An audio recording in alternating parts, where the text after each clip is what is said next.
ini waktunya sedikit. Pertama, saya ucapkan terima kasih tentunya dan ucapkan selamat kepada pengurus hari ini. Ayat yang saya bacakan tadi itu dibacakan oleh imam. Yang kedua, diingatkan kita bahwa Allah ketika diberikan kekurangan, dia diberikan kecukupan.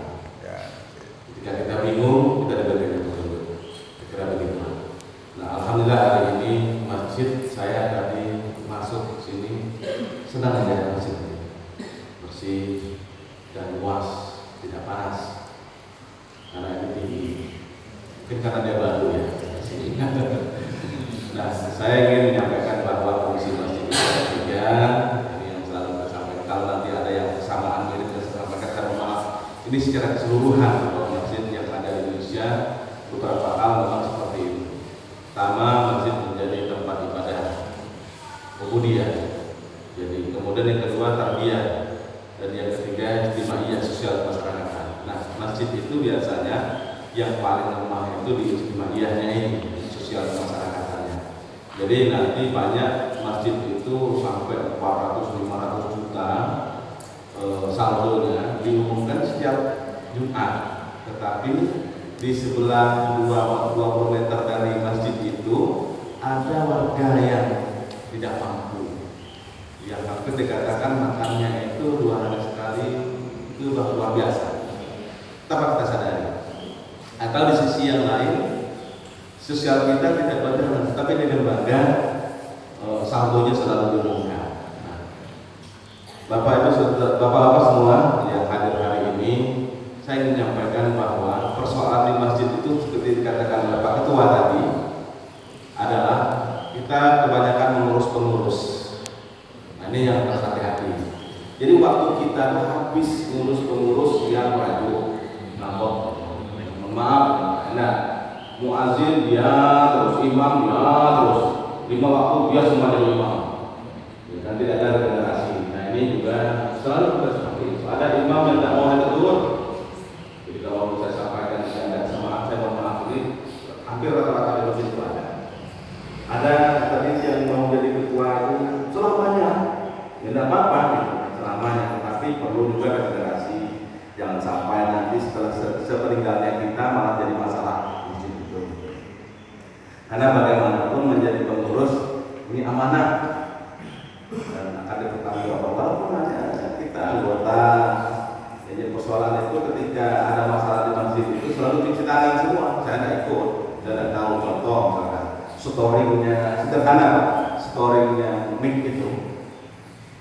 itu yang jadi kambing putihnya itu bukan pengurus itu. Kami putihnya kata ketua kuda semua setelah sepuh PPI yang anggota tidak ada kerajaan bukan suami semua. Jadi terakhir saya Pak Marbot yang menang. Padahal yang Marbot ini sudah di stand-nya. Cuma kadang-kadang ada yang pengurus lain tidak tahu dikit putar gitu. Tapi tidak ngaku. Ini jangan salah. Jadi akhirnya Pak Marbot yang jadi sasaran. Akhirnya Marbotnya dipecat. Hanya gara-gara sedih. Seperti itu disampaikan Pak Ketua tadi. Sebelum apa-apa sudah sebulan lah ada pula itu perubahan pengurus. Ini jangan sampai karena menjadi pengurus masjid itu menurut saya harus kita syukuri karena tidak semua orang mungkin mau pengurus masjid. Jadi setelah jadi pengurus juga pengurusnya. Nah, saya punya pengalaman Pak, kalau pengurus ngapok itu jangan dibiarkan pernah ke rumah ajak kopi. Minimal beliau lah yang berubah, yang bawa kopi dalam kita yang bawa kopi dan kita bawa kue. Ke pengalaman saya, ada yang 2 minggu udah ke masjid, gara-gara ditegur ayat yang bacanya salah, ditegur oleh yang lain. 2 minggu udah pulang, ada ke masjid. Apa masalahnya? Nah, ini yang akan kita hadapi banyak-banyak seperti itu. Atau muazzinnya, nah, 1 orang tadi itu atau 2 orang jalan jauh. Dan ada biasanya istilahnya itu tanda kalau muazzin produknya katuk ya kan, berarti dia yang jadi muazzin.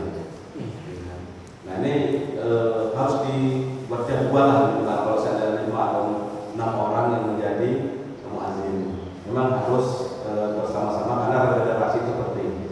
Kita 5 tahun tidak lama, ya kan? Nah, apa yang menjadi jejak yang ketika tinggalkan untuk orang-orang setelah kita. Nah ini jangan sampai 30 tahun lagi setelah kita ada pengurus ini, catatannya tetap ada negatifnya, itu yang tidak baik. Kemudian masalah keuangan itu harus transparan betul. Jadi ketua jangan sampai punya katanya, oh nggak bisa, saya ini ketua hari ini. Kalau kalian tidak boleh sudah, saya mundur. Nah mundur pula kan? Masalahnya. Maaf nih Pak, ini kadang-kadang kan kita keras, pengen kita juga ada. Ini harus bersama. Karena kalau kita tidak bersama mengurus masjid ini, kita sendiri yang mengurusnya betul. Mulai dari itu bilang kan lebih azan imam kita serang kira-kira. Itu sudah lama, paling sebulan. Selanjutnya kawan-kawan sudah melapor ke sekalian. Kenapa? Karena tidak mungkin mengurus masjid itu dengan sendiri gitu kan. Nah, di tarbiyah pendidikan, karena ini mungkin lingkungan yang baru, majelis-majelis taklimnya harus hidup. Nah, kita ini susah ajak orang itu ke majelis taklim itu susah luar biasa. Tapi kalau seandainya ada kelompok-kelompok diskusi-diskusi yang menghabiskan waktu yang tidak bermanfaat, cepat akan datang. Tapi kalau Assalamualaikum diumumkan masjid, alhamdulillah yang benar. Tapi ada pengalaman kita yang kita lakukan adalah buat surat kepada warga, ditujukan namanya undangan untuk majelis taklim. Sudah dibuka Pak, itu kita mau buat surat. Dan ada juga jamaah yang jarang ke masjid, dibuat surat. Kita buatkan suratnya, buat surat undangan berjamaah di masjid. Itu ada pengalaman 2-3 kali. Karena kan ada anak muda yang umurnya 60 tahun jarang ke masjid ada. Umurnya 60 tahun jarang ke masjid. Nah itu harus datangi juga. Nah yang ketiga tadi karena ini waktunya singkat, istilah iya sosial. Nah inilah fungsi jamaah saldo tinggi, kemudian tapi sosial nggak ada. Yang jarang balik ke masjid, ambillah sedikit dari uang itu, sembako, bawa sambil dibawa. Tapi bukan buat semangat, tapi dibawa. Antar pada yang bersangkutan 5 kilo beras, segala macam tambah-tambah, gitu yang lainnya sembako lah ya, serahkan. Kita ajak diskusi. Kami di Masjid Permudi itu sudah 9 bulan, jamaah mengumpul uang, tapi tidak mengambil uang dari saldo masjidnya. Tapi mengumpulkan ya ada yang 10.000